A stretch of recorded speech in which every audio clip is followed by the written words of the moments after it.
Hello friends. दोस्तों आज की इस वीडियो में हम लोग आर ई सब्जेक्ट पढ़ने जा रहे हैं जो कि हमारा पॉलीटेक्निक में 6th सेमेस्टर में इलेक्ट्रिकल ब्रांच में है। ठीक है ना दोस्तों। तो यहाँ पर हम लोग जो पढ़ने जा रहे हैं वो केबल की टेस्टिंग में केबल की, जैसे अगर केबल में हमारा जब फॉल्ट हो जाता है तो उसको किन किन टेस्ट के थ्रू मापा जाता है, यानी कि पता किया जाता है, वो पढ़ने जा रहे हैं। तो आपको पता होगा कि जो हमारी केबल होती है तो उसमें 3 प्रकार के फॉल्ट होते हैं। कितने प्रकार के फॉल्ट होते हैं? 3 प्रकार के फॉल्ट होते हैं। पहला तो हमारा एक होता है ओपन सर्किट, दूसरा होता है शॉर्ट सर्किट, ठीक है दोस्तों, और तीसरा होता है हमारा अर्थ फॉल्ट। कौन सा? अर्थ फॉल्ट।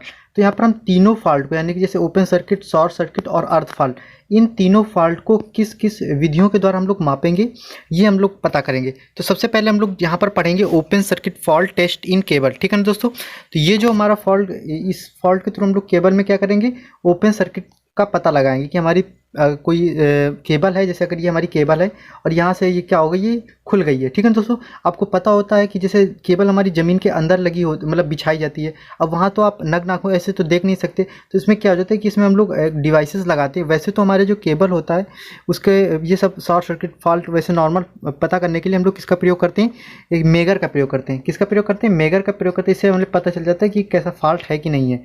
ठीक है दोस्तों। लेकिन किस जगह पर हमारा फॉल्ट है, ठीक है दोस्तों। जैसे अगर सपोज आपको बता दी ये हमारी केबल है। अब आपको तो सपोज आपकी 5 किलोमीटर केबल है, तो आपको तो पता नहीं कि किस जगह पर हमारा फॉल्ट है। तो ये पता करने के लिए हमारे क्या मेथड अपनाए जाते हैं। लेकिन वैसे अगर डिवाइस की बात पूछे तो डिवाइस हमारा कौन सा यूज होता है?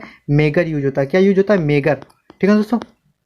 तो हम लोग सबसे पहले यहाँ पर बात करते हैं ओपन सर्किट फॉल्ट की। तो केबल में खुला परिपथ दोष की स्थिति का धारिता टेस्ट किस द्वारा, कैपेसिटेंस टेस्ट द्वारा हम लोग पता लगाते हैं। ठीक है ना। ओपन सर्किट फॉल्ट को किसके द्वारा पता लगाते हैं? धारिता टेस्ट के द्वारा। इस टेस्ट का सिद्धांत इस पर आधारित है कि किसी भी केबल की धारिता उसके लंबाई की क्या होती है? समानुपाती होती है। ठीक है ना दोस्तों। इसमें क्या बताया गया कि किसी भी केबल की जो धारिता होती है वो किसके समानुपाती होती है?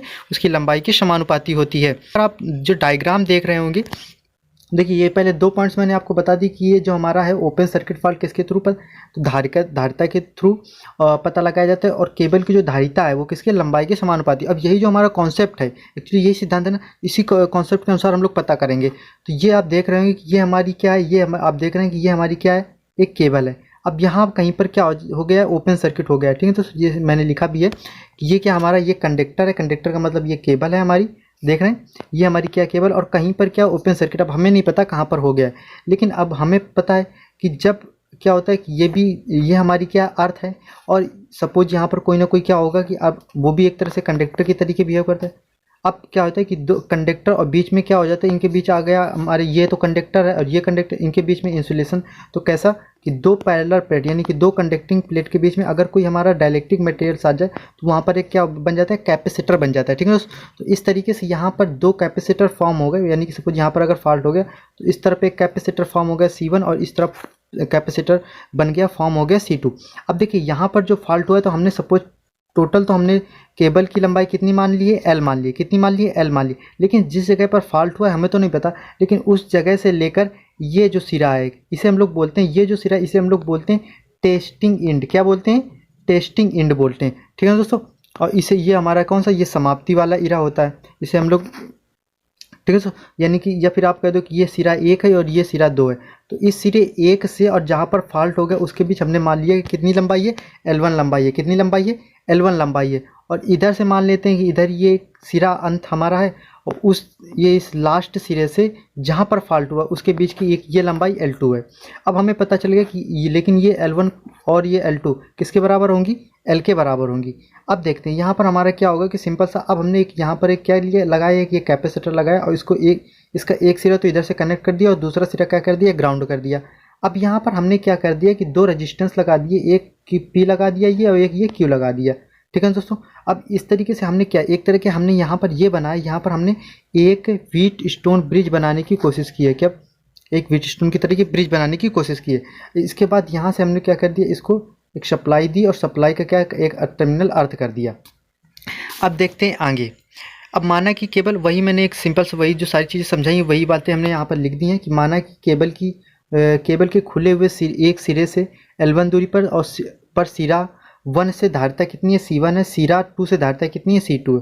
केबल की कुल धारिता कितनी हो जाएगी? C1 + C2। क्योंकि केबल की धारिता लंबाई की क्या होती है, समानुपाती होते हैं, तो इस बराबर C इज इक्वल टू के इंटू एल होता है। अब C1 इज इक्वल टू हमने मान लिया K1 L1 और K हमारा क्या है, एक नियतांक है।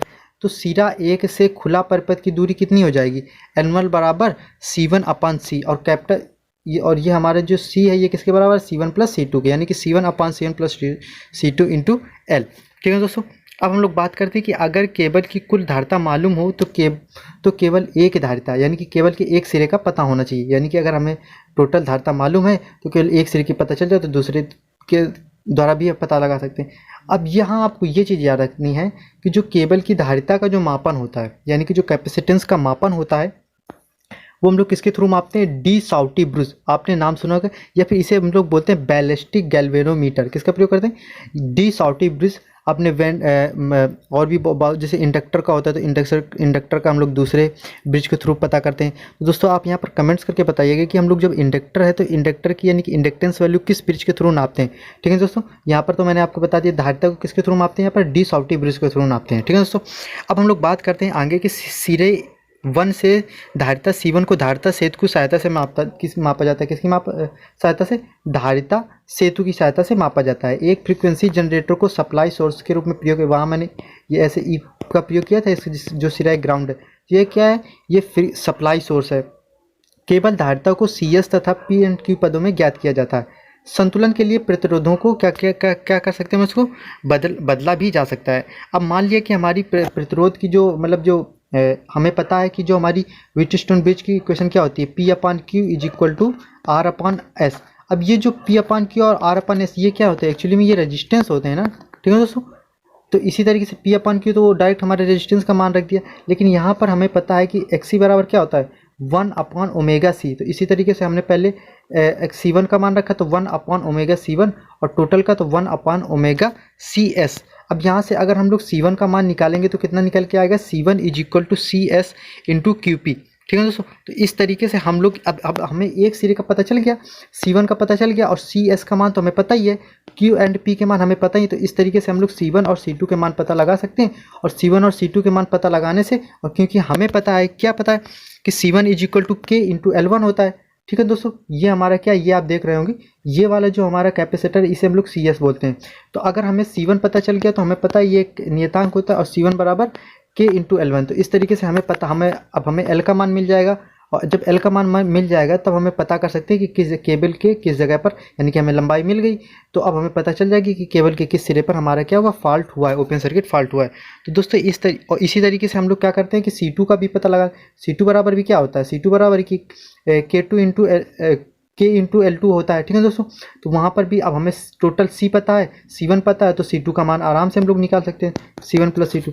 इस तरीके से हम लोग कहीं ना कहीं पर जो ओपन सर्किट फॉल्ट अगर केबल में हो तो उसको पता हम लोग आसानी से कर सकते हैं। ठीक है ना दोस्तों, तो दोस्तों मैंने अपनी तरफ से आपको पूरी कोशिश की है समझाने की। अगर कहीं पर कोई भी डाउट है तो आप प्लीज़ कमेंट्स करके बता सकते हैं। और हाँ, ये जरूर बताइएगा जो इंडक्टेंस होता है वो किस ब्रिज के थ्रू मापा जाता है। ठीक है ना दोस्तों मैं आपको बता दूँ कि यहाँ पर आपको IMRE सब्जेक्ट को एग्जाम से पहले ऑन टाइम बहुत ही अच्छे से कवर किया जाएगा। ऑब्जेक्टिव क्वेश्चन भी आपको मिलते रहेंगे यहाँ पर, प्रॉपर आपकी बहुत ही अच्छे से प्रिपरेशन करवाई जाएगी 6 सेमेस्टर की। और भी अगर आप नेक्स्ट सेमेस्टर के हैं तो उसकी भी प्रिपरेशन हम लोग ऑब्जेक्टिव क्वेश्चन जरूर लाएंगे। सो दोस्तों, अगर अभी तक आपने हमारे चैनल को सब्सक्राइब नहीं किया है तो प्लीज़ सब्सक्राइब कर लीजिए और वीडियो को लाइक शेयर एंड कमेंट्स करना ना भूलें, और दोस्तों में भी अपने इन वीडियोज़ को शेयर कीजिएगा। थैंक यू दोस्तों।